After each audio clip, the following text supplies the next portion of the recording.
Hello guys, welcome to जिडा institution. आज अपन क्या करेंगे बोले, इसका शुरू करेंगे।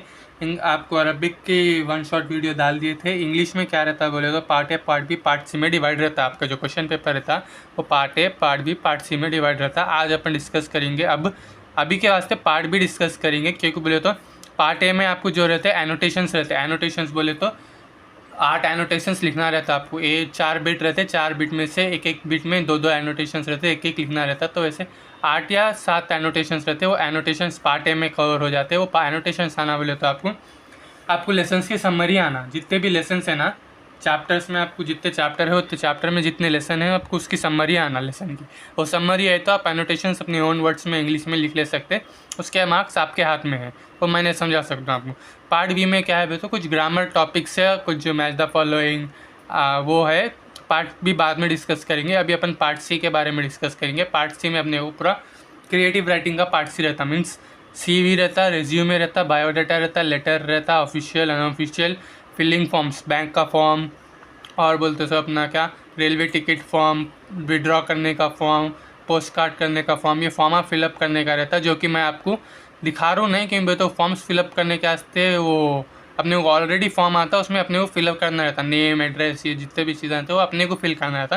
तो मैं आपको ये वीडियो की डिस्क्रिप्शन में लिंक भेजता हूँ ड्राइव का, उसमें एग्जाम्पल्स रहते हैं उसके फॉर्म्स के, वो देख लो आप। वो ईजी चलता है उसमें, सिर्फ मीन्स अपने वो पूरे डैशेस रहते हैं, उसमें से 8 फिल करो बोलता है। कौन से भी 8 आराम से अपन फिल कर ले सकते, उसकी टेंशन लेने की ज़रूरत नहीं है अपने को। और बचा जो लास्ट बिट है वो डायलॉग राइटिंग है। डायलॉग राइटिंग तो अपन बचपन से लिख लेते आ रहे, 10th में भी लिखे, 9th में भी लिखे। क्या एक सिचुएशन दे देता है अपने को, सिनेरियो दे देता है, उस सिनेरियो के हिसाब में अपने को पर्सन ए पर्सन बी की डायलॉग राइटिंग लिखो बोलता है। Dialogue between 2 friends on exam vacation, ऐसा कुछ भी। ये मैं सिंपल बोल रहा हूँ, उतना सिंपल भी नहीं आता। आपको एक सीनरी दे देता है, उसके ऊपर आपको डायलॉग राइटिंग लिखना है, जो कि आपको एक पेज तो भी लिखना आगे पीछे का, नहीं तो एक पे आधा पेज तो भी लिखना, अगर आपको फुल मार्क्स होना बोले तो। 7 या 8 मार्क्स की रहती डायलॉग राइटिंग। होना बोले तो आपको पूरा लिखना पड़ता है, 1.5 पेज या 2 पेज की डायलॉग राइटिंग लिखना पड़ता है। तो अभी फर्स्ट अपन पढ़ेंगे लेटर्स के बारे में। लेटर्स कितने टाइप के रहते हैं तो 2 टाइप्स के रहते हैं। एक ऑफिशियल रहता है जिसका अपन ऑफिशियल लेटर बोलते हैं, जो फॉर्मल है। एक इनफॉर्मल रहता है जो कि पर्सनल लेटर रहता है। जो कि ऑफिशियल लेटर अपन ऑफिस को, प्रिंसिपल को, मैनेजर को, गवर्नमेंट को, GHMC के रोडों के वास्ते। अक्सर अपने को एग्जामों पे 10th में तो यही पूछता था, GHMC के रोड कंस्ट्रक्शन के वास्ते लेटर लिखो, आपके एरिया में मच्छर ज़्यादा हो गए उसके वास्ते GHMC को कंप्लेन करने का लेटर लिखो, ऐसा देता था 10th में। अपने कोई क्या इंजीनियरिंग में और इंटर में कैसा रहता है तो मैनेजर को, पोस्ट मैनेजर को, प्रिंसिपल को लीव के वास्ते ऐसे रहते हैं। इनफॉर्मल बोले तो पर्सनल लेटर्स रहते जो कि अपन फैमिली को, पेरेंट्स को, रिलेटिव्स को भेज सकते, वो इनफॉर्मल रहते, जिसका मतलब फॉर्मली तरीका नहीं रहता, अपनी मर्ज़ी से लिख सकते अपन जो भी भरे, अलावा अलावत्तर डाल के लिख देना उसमें। अब बात आई फर्स्ट अपन लेटर्स के बारे में पढ़ेंगे बोले। देखिए first formal letter. Formal letter कैसा स्टार्ट करना, कभी भी अपन 10th में क्या करे थे, 10th में अपने को समझाए थे कि राइट साइड में टू एड्रेस आना, पे एंड में लेफ्ट साइड में फ्रॉम एड्रेस आना। लेकिन इंटर में क्या रहता है तो पूरा लेफ्ट साइड से शुरू करना रहता है, लेफ्ट साइड ही खत्म करना रहता है। ये लेटर लिखते सो फॉर्म में पूरा लेफ्ट साइड से शुरू करना, लेफ्ट साइड में अटेंड करना, ये स्टेप बाय स्टेप फॉलो करना, ये फॉर्म में लिखना लेफ्ट साइड से, तो आपको पूरे मार्क्स आते हैं। लेटर लिखने में उन्हें मेन क्या देखता, क्या बोले तो आपके जो कॉमर्स रहते, कॉमर्स, पुल स्टॉप्स और ये जो कॉलम डालते आप एंड में, वो इंपॉर्टेंट रहते, वही देखता उन्हें। एग्जाम्पल जो करेक्शन करने वाला रहता, आपका लेटर में जो लिखा है वो ज़्यादा नहीं पढ़ता उन्हें, थोड़े कम लोग रहते हैं जो पढ़ते, आधे से ज़्यादा जिन्हें आपको ये देख के मार्क्स देते। तो फर्स्ट क्या, फ्रॉम एड्रेस, फ्रॉम XYZ आपका नाम, फ्रॉम मोहम्मद रेहान। अब सपोज मेरा नाम मोहम्मद रेहान है, from Mohammed Rehan, house number 203 Langar house Hyderabad, मेरा एड्रेस लिख दिया हमने। फिर डेट लिखना, कौन सी डेट को लिख रहे हैं आप, टू किसको लिखना चाह रहे हैं, to the principal of Muradnagar और मेहदीपट्टनम MS कॉलेज, कुछ भी, to the principal of their address, जो प्रिंसिपल का एड्रेस है आपका, कॉलेज का एड्रेस है जो भी। उसके बाद फिर रेस्पेक्टेड सर। फिर सब्जेक्ट क्या रहता है बोले तो शॉर्ट रीज़न, जो अपन जितना भी बॉडी ऑफ द लेटर में जो लिखते हैं अपन, जो बॉडी ऑफ द लेटर जो डिस्क्राइब कर रहे हैं अपन, क्या प्रॉब्लम है अपनी, किस वजह से, जो भी वजह है अपनी, वो शॉर्ट फॉर्म में लिखना रहता। तो क्या है, reason for writing the letter. अब आप प्रिंसिपल से लीव मांग रहे 2 दिन की, requesting A leave of 5 days, request regard बोल के लिखे, तो मीन्स ये इम्पैक्ट ज़्यादा करता कि रिक्वेस्ट कर रहे हैं आप उनसे। तो ये एंड में लिखे तो भी चलता, नहीं भी लिखे तो चलता, फिर भी लिखे तो अच्छा रहता। तो रीज़न क्या रहता है, रीज़न ऑफ द लेटर, जो पूरा लेटर है उसका रीज़न एक या 2 लाइन में दे देना आप, वो सब्जेक्ट रहता है आपका। बॉडी ऑफ द लेटर में क्या लिखते हैं, good morning sir, I am the student of class 10th और inter second year from section this, my roll number is this and I for this reason I am not going to come to college, I need leave of 5 to 7 days from this date to that date, बोल के ऐसा कुछ भी body of the letter आप अपनी मर्ज़ी से लिख ले सकते। लिख लेने के बाद एंड में यूर फेथफुली लिखना, ओके, यूर फेथफुली लिख के कॉमा डालना, फिर यूर नेम, आपका नाम, क्लास जो भी है, रोल नंबर अगर है तो डालो, फुल स्टॉप लगा के ख़त्म कर दो। ये आपका फॉर्मल लेटर लिखने का तरीका है। और इसमें एक चीज़ याद रखो, फ्रॉम के बाद कॉमा आना, आपके नाम के बाद कॉमा आना, एड्रेस के बाद कॉमा आना, जो फाइनल हैदराबाद लिखते हैं अपन, उसके बाद फुल स्टॉप आना, फिर डेट आना, उसके नीचे डेट को भी इधर फुल स्टॉप डालना, उसके बाद टू डालना, कॉमा डालना, the principal, comma, their address भी कॉमा, एंड में जो एड्रेस है, पिन कोड है जो हैदराबाद है, मुरादनगर है, विशाखापट्टनम है, उसके बाद फुल स्टॉप, ख़त्म हो गया। फिर एक्सपेक्टेड सर के बाद कॉमा डालना, सब्जेक्ट डालना, जो रीज़न है आपका शॉर्ट फॉर्म में रीज़न लिख देना, रीज़न लिखने के बाद बॉडी ऑफ द लेटर लिख देना, बॉडी ऑफ द लेटर लिखने के बाद यूर फेथफुली, जो भी अपन फॉर्मल लेटर लिखते हैं उसमें यूर फेथफुली इंपॉर्टेंट रहता है, यूर फेथफुली रहती है। नहीं तो इधर आप ऊपर ये जो विथ रिगार्ड लिखा मैं, इसको आप ऊपर भी लिख सकते हैं, with regard your faithfully Mohammed Rehan, ख़त्म। ये है अपना ऑफिशियल लेटर, समझ गए। ये पैटर्न फॉलो करो, आपको 100% 10 मार्क्स का रहता है लेटर, 8 मार्क्स का रहता है, मेरे को अंदाज़ा नहीं है, जितने भी रहते पूरे मार्क्स आते हैं। अब अपन देखेंगे informal letter, okay. Informal letter, informal letter नाम से समझ में आ रहा है कि जो फॉर्मल नहीं रहता उसका ऑपोजिट, तो ये अपन किसको भी अपने रिश्तेदार ख़ानदान में किसको भी भेज दे सकते। फॉर एग्जांपल XYZ, अपना नाम, अपना एड्रेस और फाइनल हैदराबाद, तो अपना नाम, for example Mohammed Rehan, comma, Langar house Hyderabad, full stop, फिर डेट जो डेट पे लिख रहे हैं आप, फिर डियर फादर, फ्रेंड्स, रिलेटिव जो भी है आपके, उनका नाम, कॉमा, ओके। फिर उधर से हाउ आर यू से शुरू करते ना, नहीं तो अस्सलाम वालेकुम, खैरियत, कैसे है, क्या कर रहे, खाना खाए, पानी पिए, ये पूछते।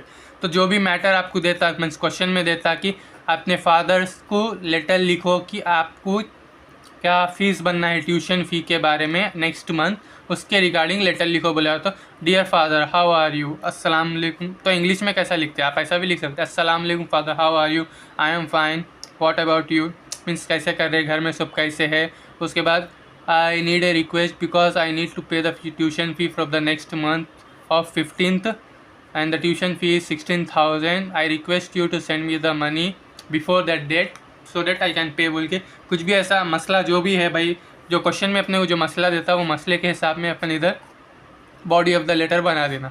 फिर नीचे क्या लिखते हैं अपन, फाइनल यूर लवलिंगली मोहम्मद रेहान, मतलब लविंगली कहीं को लिख रहे बोले तो ख़ानदान के लोग आए ना भाई, तो प्यार से लिख रहे बोल के लिखना पड़ता, इसलिए लिख रहे। योर नेम बोले तो अपना नेम, फिर टू देयर एड्रेस, टू डालना, फिर डेयर एड्रेस बोले तो किसको लिख रहे, फादर को लिख रहे ना, तो फादर का एड्रेस लिखना है इधर। तो पोस्टमैन वाले को कैसा, पोस्ट कार्ड वाले को कैसा मालूम था किसको देना, तो टू एड्रेस, फिर उनके फादर नेम टू एड्रेस बोल के लिख देना। ये ऊपर आना, ये नीचे आना, मैं गलत कर दिया। To father's name, to father का नाम लिखो आपके XYZ जो भी है, फिर उनका एड्रेस लिखो। ये क्या है, अपना इनफॉर्मल लेटर का फॉर्मेट है, समझे। पहले अपना नाम, अपना एड्रेस, डेट, डियर फादर जो भी है, फिर how are you, body of the letter अपनी ओन लैंग्वेज में लिखो, उसके बाद your lovingly, your name, to father's name, their address. ये अपना क्या था, इनफॉर्मल लेटर था। वहीं फॉर्मल लेटर क्या था अपना, फ्रॉम अपना एड्रेस, डेट, टू उनका एड्रेस, रिस्पेक्टेड सर, फिर जो अपना जो भी बॉडी ऑफ द लेटर का बड़ा रीज़न है उसको शॉर्ट एक लाइन में लिखना, वो सब्जेक्ट बनता अपना, उसके बाद बॉडी ऑफ द लेटर लिखना, योर फेथफुली, योर नेम, ख़त्म। ये अपना इनफॉर्मल लेटर है। ये पैटर्न फॉलो करना आप लोगों ने, लेफ़्ट में ही लिखना, और क्या फॉर्मल लेटर इनफॉर्मल को भी लेफ़्ट में ही लिखना, समझे। इसके ही मार्क्स आते क्योंकि अपन 10th में क्या पढ़े, फ्रॉम अपना इधर से शुरू करते अपन, इधर डेट लिखते, इधर बॉडी ऑफ द लेटर लिखते, फिर इधर उनका एड्रेस लिखते। ये 10th में करते थे, ये काम है, इंटर में नहीं करना। इंटर का लेटर का फॉर्मेट ऐसी है, समझे ना। तो चलो इनफॉर्मल फॉर्मल लेटर हो गए अपने। अब नेक्स्ट बिट क्या है अपने, फॉर्मल लेटर इनफॉर्मल, अपन अब CV देख लेंगे, ओके।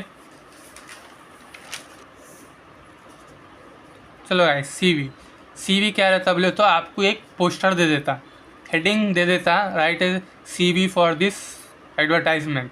एडवर्टाइजमेंट क्या रहती है, एक पोस्टर देता, पोस्टर में क्या लिखा हुआ रहता बोले तो उन लोग किसको ढूंढ रहे, looking for are you the one बोल के ऐसा एक फिर आके एक लेटर पोस्टर दे देता, उसमें क्या रहता बोले तो जिस चीज़ के वास्ते ढूंढ रहे, सेल्समैन ढूंढ रहे, एम्प्लॉय को ढूंढ रहे, सेक्रेटरी को ढूंढ रहे, जो भी रहता है उसका नाम मेंशन रहता है, उसके क्वालिफिकेशंस मेंशन रहते हैं कि ये क्वालिफिकेशंस होना ये पोस्ट के वास्ते, और उनका एड्रेस रहता, उनका फ़ोन नंबर रहता क्वेरी को कांटेक्ट करने के वास्ते।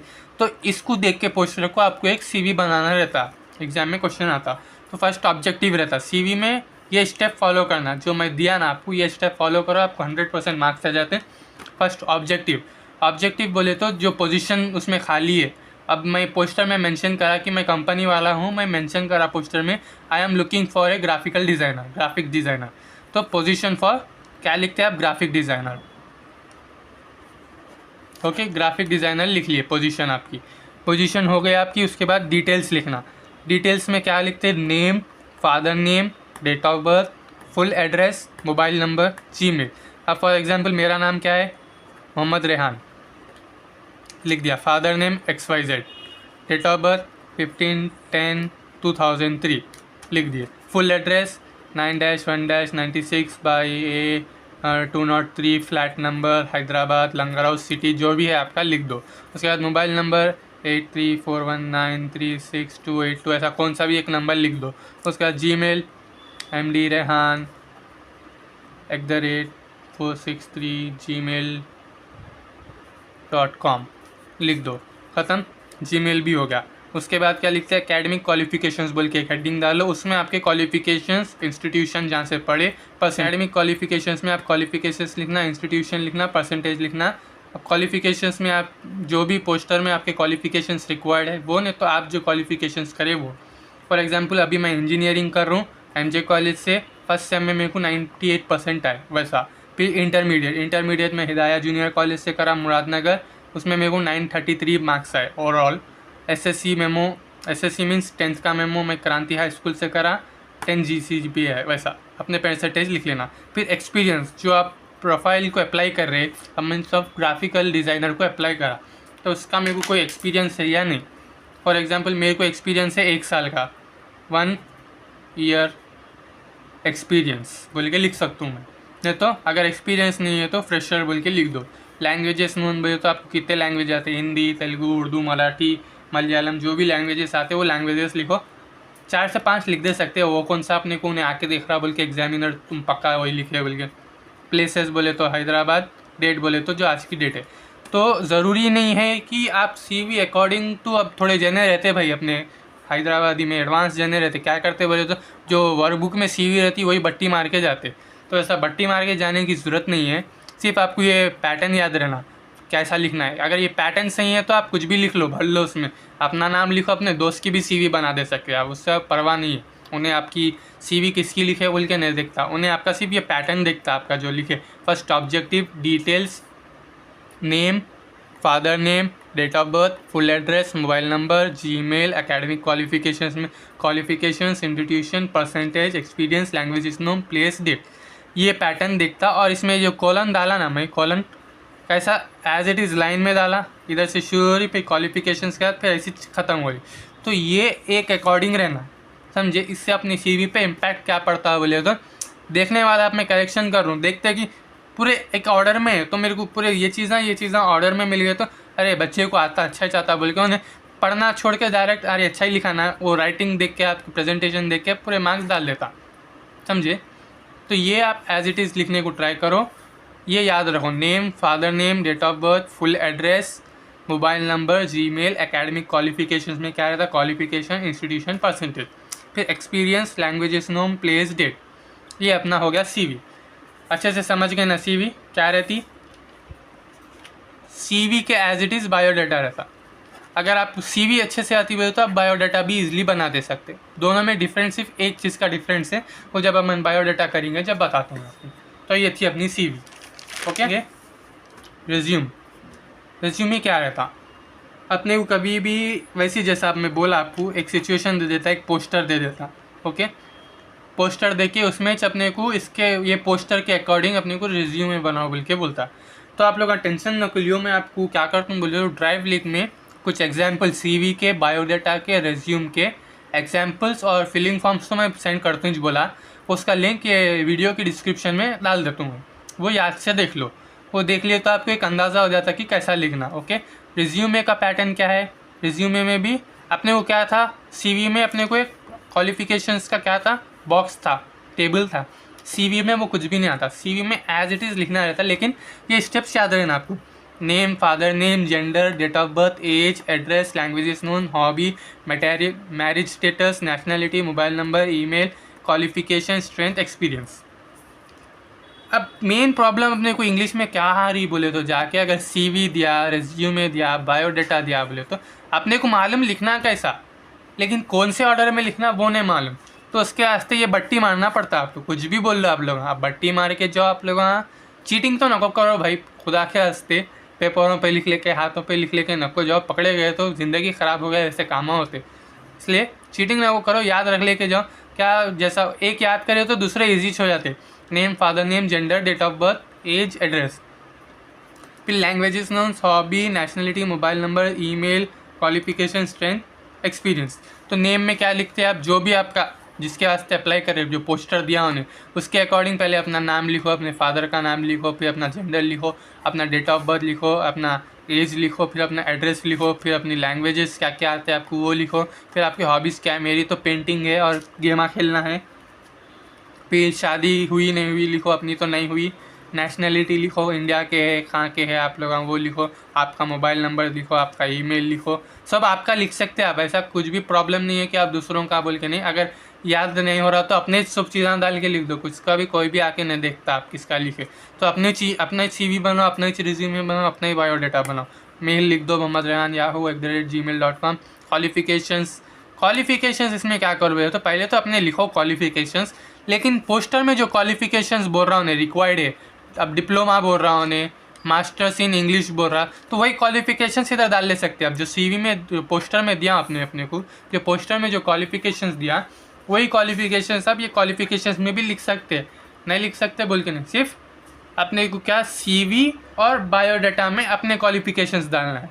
रेज्यूमे में अपने को जो पोस्टर में देता हूँ उन्हें क्वालिफिकेशंस, वो क्वालिफिकेशंस भी डाल सकते हैं आप। Basically what required in poster. Okay, फिर स्ट्रेंथ क्या है आपकी, उतना कहीं को लेना आपको, क्योंकि आपका टीम वर्क अच्छा है, आप फास्ट लर्नर है, ऐसा कुछ भी पढ़ा चढ़ा के 2-3 लिख दो। एक्सपीरियंस कितना है तो 2 साल का है, 3 साल का है बोल के भी लिख दे सकते। ख़त्म। ये क्या था अपना रिज्यूमे। फिर से बोल रहा हूँ, रिज्यूमे में भी ये जो कॉलन है अपना, ये एज इट इज़ लाइन में रहना। ये याद रखो कि आप लोग ये चीज़ें याद रखें, ये एज इट इज़, ऐसा आगे पीछे नको कर दो। नेम इधर, फादर नेम को इधर, डेटा ऐसा नज़दीक डालने के काम नको करो, अच्छा नहीं दिखता हो। अच्छा दिखने के वास्ते बोल रहा हूँ मैं आपको, ये फॉर्म, ये पैटर्न से फॉलो करो आप लोग, अच्छा रहता।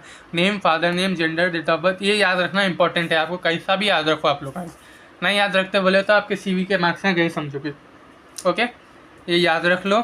अपना ही बायोडाटा, अपना ही एड्रेस, अपना ही फ़ोन नंबर, अपना ही जीमेल, अपनी शादी का किस्सा जो भी है, हुई नहीं हुई, अपनी हॉबीज सब अपना डाल लो, स्ट्रेंथ भी डाल लो, वीकनेसेस भी डाल लो, ख़त्म।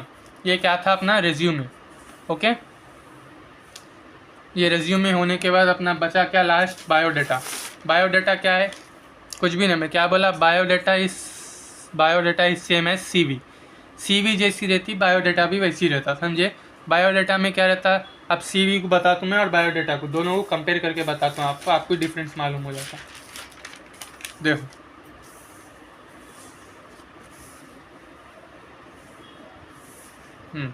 ये अपनी CV थी, ये बायोडाटा है। CV में क्या लिख रहे हैं अपन, फर्स्ट ऑब्जेक्टिव लिख रहे हैं, फिर डिटेल्स लिख रहे हैं, बराबर। इसमें क्या लिख रहे हैं, डिटेल्स में क्या लिख रहे हैं, name, father name, date of birth, full address, mobile number, Gmail. इसमें क्या लिख रहे हैं, name, father name, date of birth, full address, mobile number, Gmail, बराबर सेम है। डिटेल्स हटा दे के खाली बाकी का पूरा लिख दिए। उसके बाद क्वालिफिकेशंस लिख रहे हैं एज इट इज़, जीमेल के बाद इधर भी क्वालिफिकेशन है, इधर भी क्वालिफिकेशन है, बराबर। इसमें मैं चेंज क्या आता बोला तो देखो आप, इसमें क्वालिफिकेशंस में क्या लिख रहे हैं, क्वालिफिकेशन, इंस्टीट्यूशन, परसेंटेज, कहाँ से पढ़े, क्या पढ़े, कहाँ से पढ़े, कितने परसेंट है। इसमें क्या लिख रहे हैं आप, क्या पढ़े, कहाँ से पढ़े, कौन से साल में पढ़े, कितने परसेंट है। इसमें एक साल एक्स्ट्रा ऐड हो रहा, समझे। तो बायोडाटा में एक साल ऐड होता कि 2020 में शुरू करा मैं, 2026 को पास आउट हुआ मैं वो पढ़ाई से बोल के साल ऐड करना रहता।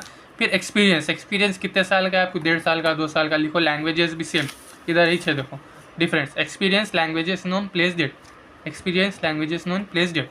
तो CV और बायोडाटा 100% सिमिलर है, सिर्फ डिफरेंस क्या है, इसमें जो ऑब्जेक्टिव लिख रहे हैं इसमें ऑब्जेक्टिव ने लिख के डिटेल से 2 हटा दे के बाई का पूरा ये कॉपी मार दो, आपका बायोडाटा बन जाएगा। ये CV हो गई। और याद रखो कभी अपने को एग्ज़ाम में क्या पूछता बोले तो, जब CV लिखते हैं अपन, हाँ CV लिख देना, बायोडाटा लिख देना, ये 2 सिमिलर है।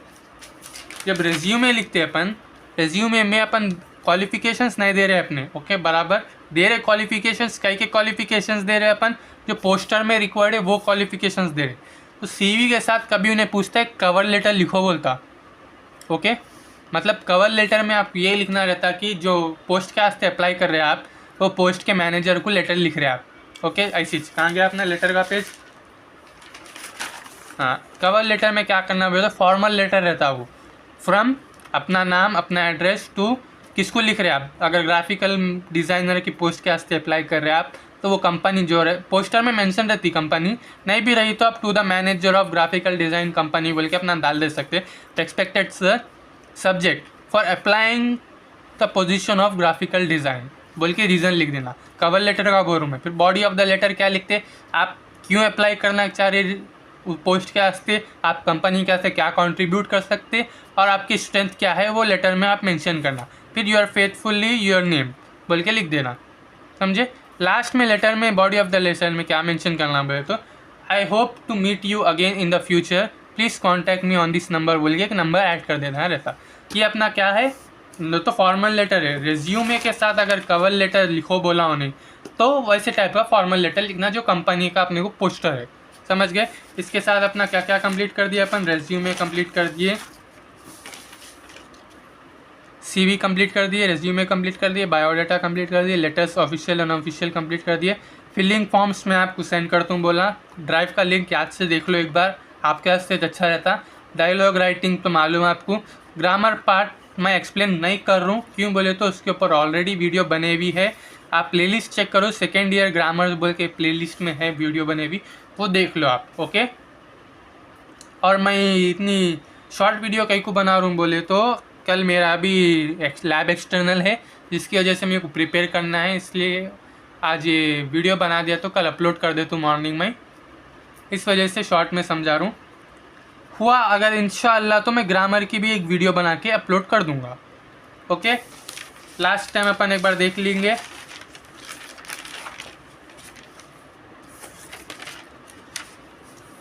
फॉर्मल लेटर में फ्रॉम अपना एड्रेस, डेट टू उनका एड्रेस, फिर एक्सपेक्टेड सर, फिर जो भी बॉडी ऑफ द लेटर है उसका रीज़न शॉर्ट फॉर्म में, फिर यू आर फेथफुली, ये अपना फॉर्मल लेटर हो गया। इनफॉर्मल लेटर वहीं से आ गया, अपना नाम अपना एड्रेस अपनी डेट, अपने अब्बा को लिख रहे, अम्मी को लिख रहे, बहनों को लिख रहे, भाइयों को लिख रहे वो, फिर कैसे है क्या है, खाना खाए पानी पिए, जो भी जो मैटर देता है आपको क्वेश्चन में वो, फिर यूर लवलिंगली यूर नेम टू जिसको लिख रहे उनका एड्रेस, ख़त्म। ये फॉर्मल इनफॉर्मल हो गया।